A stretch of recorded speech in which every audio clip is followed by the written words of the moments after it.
আসসালামু আলাইকুম রহমতুল্লাহ। প্রিয় শিক্ষার্থী, কেমন আছো তোমরা? আশা করি ভালো আছো। জেনিত ম্যাথ স্টাডির পক্ষ থেকে তোমাদেরকে স্বাগত জানাচ্ছি।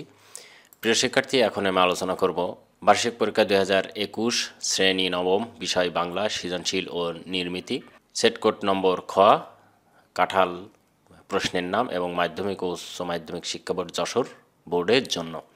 প্রিয় শিক্ষার্থী, তোমরা যারা আমার জেনিত ম্যাথ স্টাডি চ্যানেলটি এখনও সাবস্ক্রাইব করনি, সাবস্ক্রাইব করে বেল বাটন অন করে দিয়ে লাইক কমেন্ট শেয়ার করবা, যাতে পরবর্তীতে আমি এই জাতীয় প্রশ্নের সমাধান দিলে তোমরা পেয়ে যেতে পারো। এই প্রশ্নটির সময়সীমা 1 ঘন্টা 15 মিনিট, পূর্ণমান 35, সৃজনশীল মান মোট 20। এটি খেয়াল রাখতে হবে যে সৃজনশীল প্রশ্ন দুইটার প্রশ্নের উত্তর দিতে হবে, দুইটি 10 10 20। এখানে দ্রষ্টব্য ডান পাশের সংখ্যা প্রশ্নের পূর্ণমান জ্ঞাপক। প্রদত্ত উদ্দীপকগুলো মনোযোগ সহকারে পড়ে গদ্যাংশ থেকে একটি এবং কবিতাংশ থেকে একটি করে মোট 2টি প্রশ্নের উত্তর যথাযথ উত্তর দাও। একই প্রশ্নের উত্তরে সাধু ও চলিত ভাষার মিশ্রণ দূষণীয়।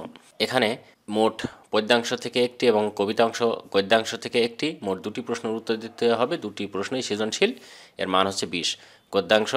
গদ্যাংশ থেকে যে প্রশ্নটি, সেটি হচ্ছে 1 নম্বর। রমেশ বাবু একজন অবসরপ্রাপ্ত শিক্ষক। অবসরের পরেও তিনি তার গ্রামের শিক্ষার্থীদের জ্ঞান চর্চার জন্য নিজ উদ্যোগে একটি লাইব্রেরি প্রতিষ্ঠা করে সকল শিক্ষার্থীকে লাইব্রেরির বই পড়তে উৎসাহিত করেন। লাইব্রেরিতে শিক্ষার্থীরা শ্রেণীকক্ষের বাইরে পাশাপাশি অন্যান্য বই পড়ে, কিন্তু ধনাঢ্য ব্যক্তি আশরাফ সাহেব তার সন্তানকে ওই লাইব্রেরিতে যেতে নিষেধ করে বলেন, তোমার মতো জ্ঞান অর্জনের দরকার নেই, তোমার এত জ্ঞান অর্জনের দরকার নেই, বাসায় প্রাইভেট শিক্ষক রেখে দেব, যাতে তুমি ভালো ফলাফল করে ভালো চাকরি পেতে পারো। ক নম্বর প্রশ্ন, বই পড়া প্রবন্ধে পেশাদারদের মহাভ্রান্তি কী? এইটি খেয়াল করে দেখো যে এই প্রশ্নটির নম্বর কিন্তু 1। এই প্রশ্নটির নম্বর কিন্তু 1, তার মানে ক নম্বর প্রশ্নের নম্বর হচ্ছে 1। এটা আগে থেকেই তোমরা জানো। এবার বলছে সাহিত্য চর্চার সুফল সম্পর্কে অনেকেই সন্দেহান কেন? এটির নম্বর হচ্ছে 2। এবং পরেরটি, উদ্দীপকের আশরাফ সাহেবের মনোভাব বই পড়া প্রবন্ধে যে দিকটি নির্দেশ করে তা ব্যাখ্যা করো। এটি হচ্ছে 3। এবং রমেশবাবুর উদ্যোগই যথাযথ লেখকের মানসিকতা ধারণ করেছে, মন্তব্যটির যথার্থতা বিচার করো। এটি হচ্ছে 4। মোট হচ্ছে 10 নম্বরের প্রশ্ন, এটি মনে রাখতে হবে। ওকে, এবারে দেখো 2 নম্বর প্রশ্ন। স্তবক 1, বাহিরে ছোপ ছেড়ে সে লোপ, ভিতরে রং পলকে ফোটে, বামন শূদ্র বৃহৎ ক্ষুদ্র, কৃত্রিম ভেদ ধুলাই লোটে। স্তবক 2, দেখেনু সেদিন রেলে, কুলি বলে এক বাবু সাপ তারে ঠেলে দিল নিচে ফেলে, চোখ ফেলে এত জল, এমনি করে কি জগৎ জুড়িয়া মায়ের খাবে দুর্বল। এটি হচ্ছে 2টি উদ্দীপক। এখন এখানে হচ্ছে বলছে ক নম্বর, কাঙালিরা মা কার কাছ থেকে আলতা চেয়ে আনতে বলেছিল? মোস্তফার নির্বিকার চিত্রে দাগ পর্যন্ত পড়িল না কেন? উদ্দীপক স্তবক 2-এ বাবু সাহেবের আচরণে অভাগীর স্বর্গ গল্পে যে চরিত্রের সাদৃশ্য হয়েছে তা বর্ণনা করো। এই হচ্ছে প্রশ্ন 2 নম্বর। আরও ঘ নম্বর আছে, এটা পড়ে নিবা। কবিতা অংশ থেকে 2টি অংশ আছে। একটি হচ্ছে কানাডা ভ্যানকুভারে চালু হলো বাংলা স্কুল, উদ্বোধনী অনুষ্ঠানে প্রবাসী বাংলাদেশি শিক্ষার্থী ও তাদের মা বাবা উপস্থিত ছিলেন। নতুন প্রজন্মের মাঝে মাতৃভাষা বাংলার গুরুত্ব এবং বাংলা সংস্কৃতি ছড়িয়ে দিতেই এই বিদ্যালয় প্রতিষ্ঠিত হয়। কিন্তু অনুষ্ঠানে একজন বক্তা বলেন, আমরা কানাডা ছেড়ে আর দেশে ফিরে যেতে চাই না, ফলে আমাদের সন্তানদের এদেশের ভাষা ও সংস্কৃতি পারদর্শী করে তোলাই আমাদের একমাত্র লক্ষ্য হওয়া উচিত। ক নম্বর, বঙ্গবাণী কবিতায় কবি কী কথা নির্দ্বিধায় ব্যক্ত করেছেন? সেই দেশে সে যেই বাক্য বলতে কী বোঝানো হয়েছে?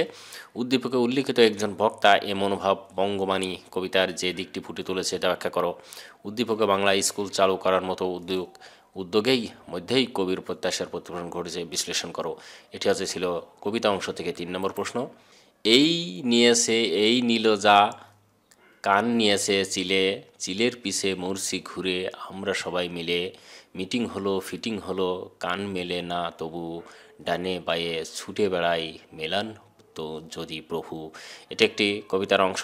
দেখো ক নম্বর, পিপে অর্থ কি? মাটির ভয়ে রাজ্য হবে মাটি বলতে কি বোঝানো হয়েছে? উদ্দীপকের চিলের পিঠে ছোটা জুতা কবিতার যে ঘটনার সাথে সাদৃশ্যপূর্ণ তা ব্যাখ্যা করো।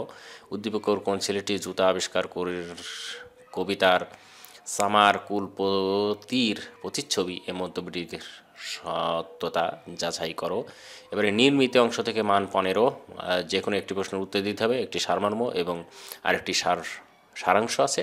সারমর্মটি শৈশবে সদু দেশ যাহার নাহি রোচে, জীবনে তাহার কভু মূর্খতা না ঘোচে, এটি। এবং সারমর্ম যেটি আছে, তুমি বসন্তের কোকিল বেশ লোক, যখন ফুল ফুটে দক্ষিণ বাতাস বহে, এ সংসার সুখের স্পর্শ শিহরিত হয়ে ওঠে, এটি। যে কোনো দুইটির মধ্যে একটা প্রশ্নের উত্তর দিলে তুমি 5 পাবা এবং যে কোনো একটি প্রশ্নের উত্তর দাও। এটি হচ্ছে 50। এটি হচ্ছে, মনে করো তুমি ফাতিমা, চট্টগ্রাম জেলার কাঞ্চননগর তোমার বাড়ি। সম্প্রতি স্কুলে বইমেলায় প্রকাশিত একটি বই পড়ে নিজের অনুভূতি লেখকের কাছে প্রকাশ করে ইমেইলে পাঠানোর জন্য একটি চিঠি লেখো। এবং খ নম্বর, মনে করো তুমি নাবিল বা নাবিলা এবং শেরপুর সদর উপজেলার বেতমারি ইউনিয়নের একজন বাসিন্দা। তোমার ইউনিয়নের পাঠাগার স্থাপনের জন্য চেয়ারম্যান বরাবর একটি পত্র লেখো।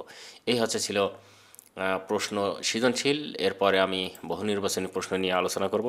আশা করি তোমরা আমার সাথেই থাকবা। বার্ষিক পরীক্ষা 2021, শ্রেণী নবম, বিষয় বাংলা, বহু নির্বাচনী, সেট খ, কাঁঠাল, বিষয় কোড 101, সময়সীমা 15 মিনিট, পূর্ণমান 15। দ্রষ্টব্য, সরবরাহকৃত বহু নির্বাচনে অভিজ্ঞার উত্তরপত্রের প্রশ্নের ক্রমিক নম্বরের বিপরীতে প্রদত্ত বর্ণ সম্বলিত বৃত্তসমূহ হতে সঠিক বা সর্বোৎকৃষ্ট উত্তরের বৃত্তটি বল পয়েন্ট কলম দ্বারা সম্পূর্ণ ভরাট করো। প্রতিটি প্রশ্নের মান 1। এখানে খেয়াল করো 1 নম্বর প্রশ্নটি সেটি এখানে দেওয়া আছে যে উক্তিটি কার, এখানে একটি প্রশ্ন করা হয়েছে। 2 নম্বর, বই পড়া প্রবন্ধে লাইব্রেরিকে মনের হাসপাতাল বলার কারণ আত্মার মুক্তি, স্বাচ্ছন্দ্য চিত্তে পড়া, উদরের দাবি রক্ষা করা। কোনগুলো হবে? 3 নম্বর, কোনটি নিপাতনে সিদ্ধ স্বরসন্ধি বৃহস্পতি, গবাদি, একাদশ, গবাক্ষ।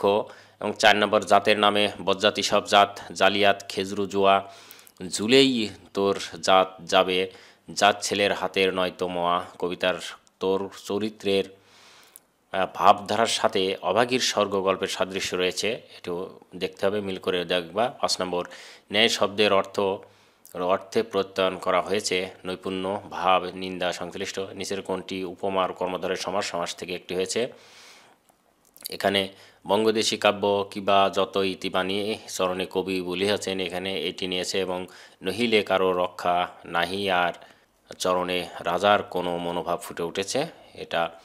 তারপরে উদ্দীপকের আলোকে 9-10 নম্বর প্রশ্নের উত্তর দিতে বলছে। প্রতিবাদে প্রতিরোধে নামাই জীবন, লক্ষ্যে পৌঁছে তবে নামাই জীবন, স্বপ্নে বেচাকেনা করাই জীবন, দেওয়ালে ঠেকলে পিঠ লড়া ই জীবন। 9 নম্বর, জীবন সঙ্গীর কবিতার যে তাৎপর্য উদ্দীপকে প্রকাশিত হয়েছে তা হলো, কয়টি অপশন দেওয়া আছে? দৃঢ় চিত্তে সংকল্প সাধন, অমরত্বে লাভের আশঙ্কা, নানা প্রতিকূলতাকে মোকাবেলা। নিচের কোনটি সঠিক? 10 নম্বর, উদ্দীপকে ব্যবহৃত জীবন ও রূপ জীবন সঙ্গীর কবিতায় কোন চরণে প্রকাশ পেয়েছে, এটি দেখতে হবে। 11 নম্বর, নিকট অর্থে উপসর্গ মুক্ত হয়েছে কোন শব্দে? পণ্ডিত সমাজে পল্লী সাহিত্যের কোন উপকরণের নৃতাত্ত্বিক মূল্য রয়েছে? 13 নম্বর, সর্বজনীন শব্দের সঠিক প্রকৃতি প্রত্যয় কোনটি? জুতা আবিষ্কার কবিতার কোথায় বেচা কিনা মুজেছিল? লেখক প্রমোদ চৌধুরীর মতে কোন সত্য প্রত্যক্ষ? এই ছিল মোট 15টি প্রশ্ন। আমি প্রশ্নটি আরেকটু ছোট করে দেখাচ্ছি, মানে একসাথে যদি দেখানো যায় প্রশ্নটি তাহলে খুবই ভালো হয়। ওকে, এই হচ্ছে প্রশ্ন। আশা করি প্রশ্নটি তোমরা দেখতে পাচ্ছ। এটি হচ্ছে যশোর বোর্ডের জন্য, অন্যান্য বোর্ডের প্রশ্নও এমনই হবে, এই জন্য আমি প্রশ্নগুলো মূলত দেখাচ্ছি, ঠিক আছে। এটি ছিল বহু নির্বাচনী প্রশ্ন এবং সৃজনশীল প্রশ্ন আগে দেখানো হয়েছে।